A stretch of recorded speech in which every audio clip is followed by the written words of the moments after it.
Hello, brilliant entrepreneur. It's Tash Corbin here, and welcome to another quick tip with Tash. It's a little bit of a misnomer, but we're going to call this How to Give Yourself a Fabulous Title in Your Business. The reason why that's a little bit misleading is because one of the things I want to say before I talk to you about giving yourself a title is that one of the things we do in the Takeoff program is I challenge the ladies to go for a few months without giving themselves a title. The reason being, when you try to create a title for yourself, you really limit your messaging. You really limit the way that people think about you. And a lot of times you end up having to create your own sparkly, magical words to describe your work because it's so unique and it's so different to what else is out there. And there's not really any words that sum it up particularly well. And so what you end up doing is creating a title. Like I saw one, it said Chief Empowerment Officer for Women in Business. And I was like, well, that's really lovely that you call yourself a Chief Empowerment Officer, but does that mean that you're a mindset coach?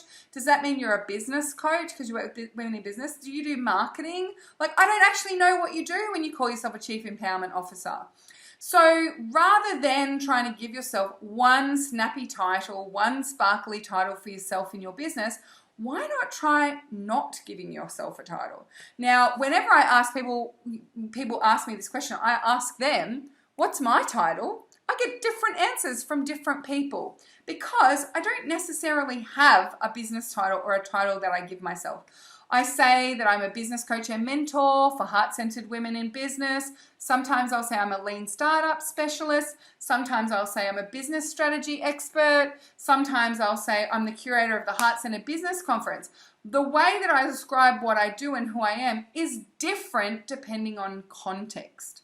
And that's the conversation that I want to actually have with you today, is your messaging, and particularly the way that you describe what you do, needs to have context. So if I'm at a barbecue with my sister's friends and they've all got day jobs, and someone says to me, oh, Tash, what is it that you do? And they don't know me. I will say, I teach business to women online. That's what I say, because if I say I'm a business coach for heart-centered women, it's like, what does that mean, right? So I actually say I teach online business and I teach it only to women. And people are like, oh, that's interesting. What do you mean online business? And we actually talk about what I'm talking about instead of the business coach. What's that? A business coach is a blah, blah, blah, right? Like, I don't want to get into Oxford Dictionary definitions here. I just want to talk about what I actually do and the fun part of it.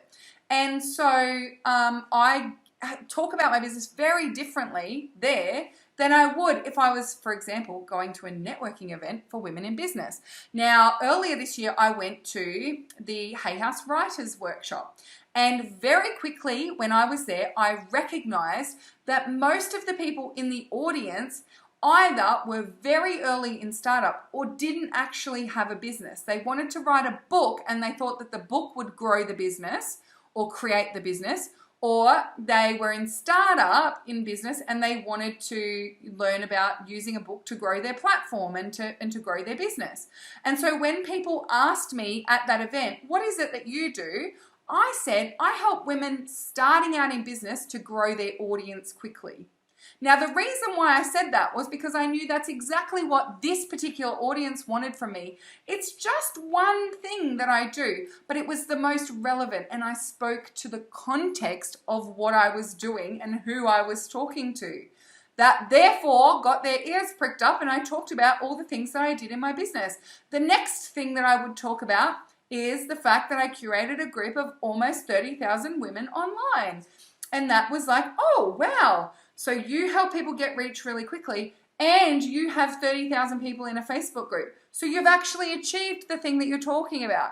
Isn't that interesting? So understanding the context of where you share about your work and therefore how you share about it can really help that share to be more effective. So the punchline of this quick tip from Tash is, number one, try not to give yourself just one size fits all title. Number two, practice talking about how you serve people instead when people ask you what you do. And number 3, think about the different types of context in which you might be asked to share about what your business is and what you do, and what would you say in each of those instances. You might just find that the more you practice in the mirror, the easier it rolls off the tongue when you're talking with a real life human being. Until next time, thank you so much for joining me for this quick tip with Tash, and I cannot wait to see you shine. Big love from me, and bye for now.